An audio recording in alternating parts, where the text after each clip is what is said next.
political developments using historical models. Now, before we begin, I need to be very clear about what this is and what it isn't.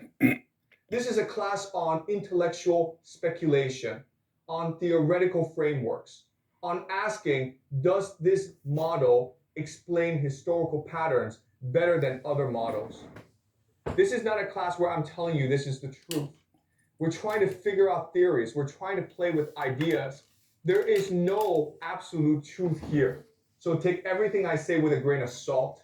Doubt whatever I say. This class is really meant to be a platform or jumping board for you to undertake your own intellectual journey. This is about learning how to think, not what to think. Now, let me address some questions that have come up because they're important for framing what we're about to discuss. First question, how do we restore our right hemisphere, or how do we become more creative? And the answer is that you have to reject pure materialism. That's one path. You have to reject the idea that money and power are the only things that matter in order to embrace your creativity and your capacity for synthesis and pattern recognition. As a society, what often happens is a major crisis that threatens collective existence, forces people to come together and to be more altruistic and more creative.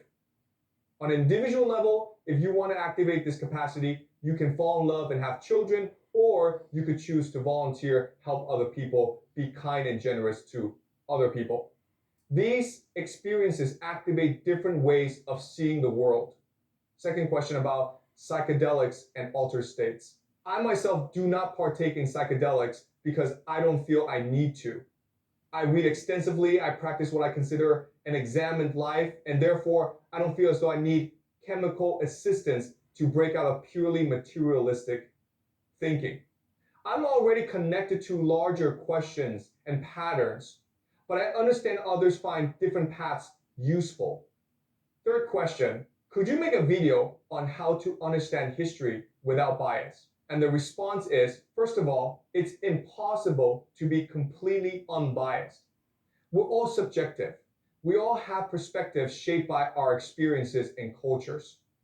So the goal is not to eliminate bias, but to be aware of it and to look at multiple sources and perspectives.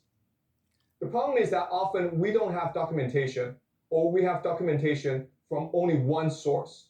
So it's very hard to achieve objectivity. What I'm trying to do with this class is propose a new framework for understanding history. And if you adopt this model, I believe your understanding of historical patterns will improve, and also your understanding of how geopolitics works will improve as well. So there are three components to this framework, which I call predictive history. And I want you to understand these three tools because we're going to use them throughout our analysis. The first tool is understanding historical patterns. When you look at an event in history, you ask yourself, does this fit into a larger pattern or model?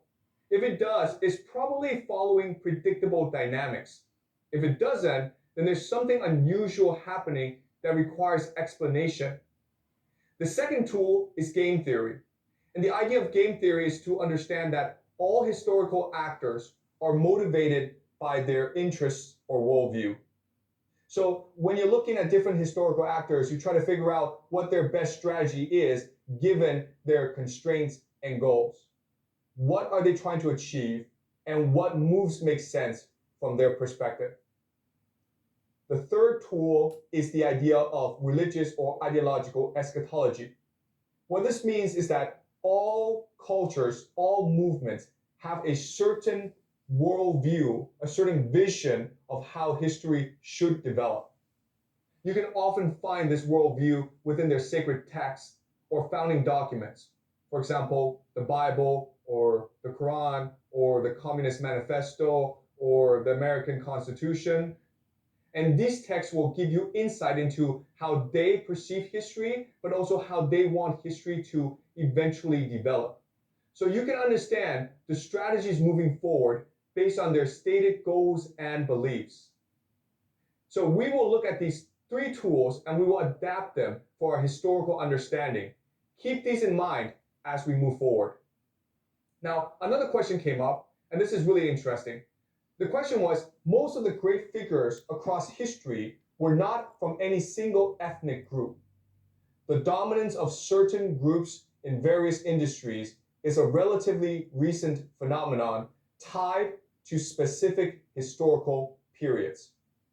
Is it possible that creativity and success are results of cultural factors, political shifts, and access to education rather than inherent characteristics?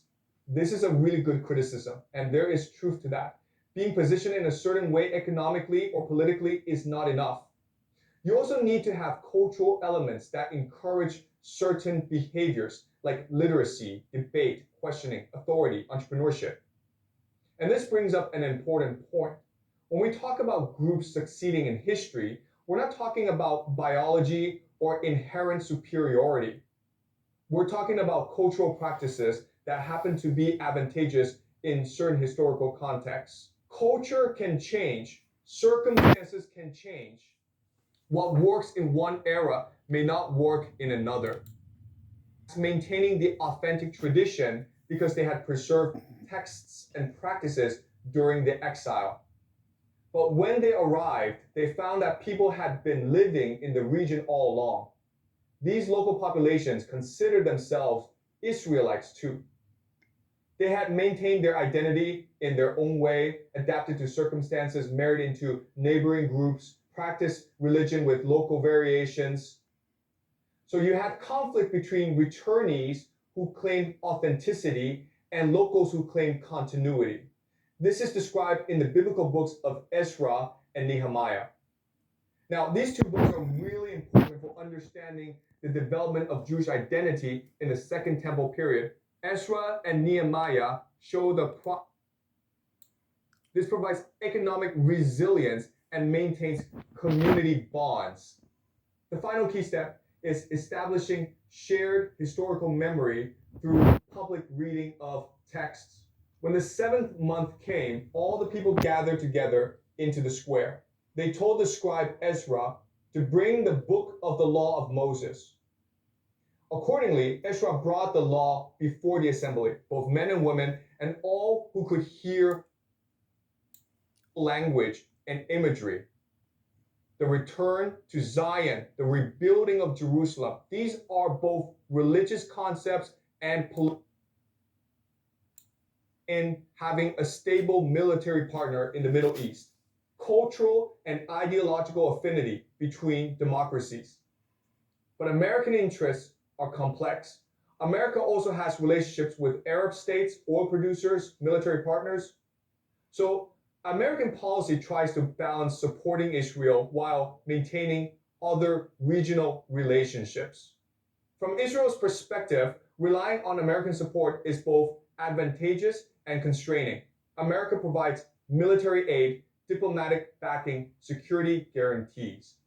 But America also sometimes pressures Israel on settlements, peace processes, international law. Some in Israel argue for reducing dependence on American support are misleading because surface similarities hide structural differences. To modern era. Throughout, we'll apply our three analytical tools, looking for patterns, analyzing strategic calculations, examining how religious and ideological frameworks shape behavior. And we'll keep asking, does this framework help us understand historical developments better? Let me end with some reflections on what we've done today and why it matters.